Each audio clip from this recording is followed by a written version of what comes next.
আসসালামু আলাইকুম ভিউয়ার্স। ফেসবুকের নাম পরিবর্তন করার জন্য আপনারা প্রথমে চলে যাবেন ফেসবুক ওপেন করবেন।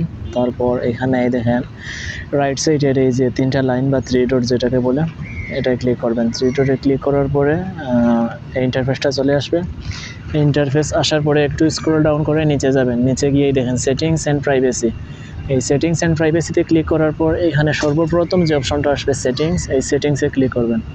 সেটিংসে ক্লিক করার পর এই ইন্টারফেসটা আসবে। এখানে দেখেন অ্যাকাউন্ট সেন্টার। এই যে অ্যাকাউন্ট সেন্টারের 2 নাম্বার লাইনে আছে প্রথম লাইন পার্সোনাল ডিটেলস। এই পার্সোনাল ডিটেলসে ক্লিক করবেন। পার্সোনাল ডিটেলসে ক্লিক করার পরে এইখানে আপনার এই পেজ আইডি অথবা এটার সাথে যতগুলো পেজ আছে সবগুলো শো করবে এখানে। তো আমার আপাতত একটা আছে, এই একটাই শো করছে, এটাতে ক্লিক করব। MK রহমান সাদিক। তো এইটাতে ক্লিক করার পর এই ইন্টারফেস আসবে প্রোফাইল। তারপরে এইটাতে আবার ক্লিক করব।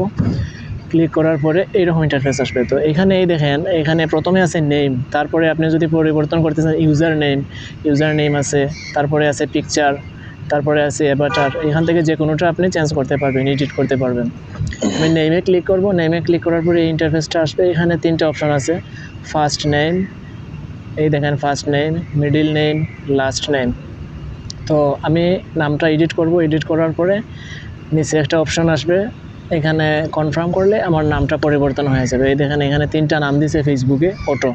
এখান থেকে আপনার যেইটা ইচ্ছা, যেইটা আপনার ভালো লাগে চয়েস হয়। যেমন প্রথমটা আছে MK রহমান, এইটাও আপনি সিলেক্ট করতে পারেন। এই দেখেন MK রহমান, তারপরে আছে MK সাদিক, তারপরে আছে সাদিক রহমান MK। আমি প্রথমটা সিলেক্ট করলাম। তারপরে এই দেখেন নেম আপডেট সাকসেসফুল, এই নোটিফিকেশনটা আসবে। ধন্যবাদ সবাইকে।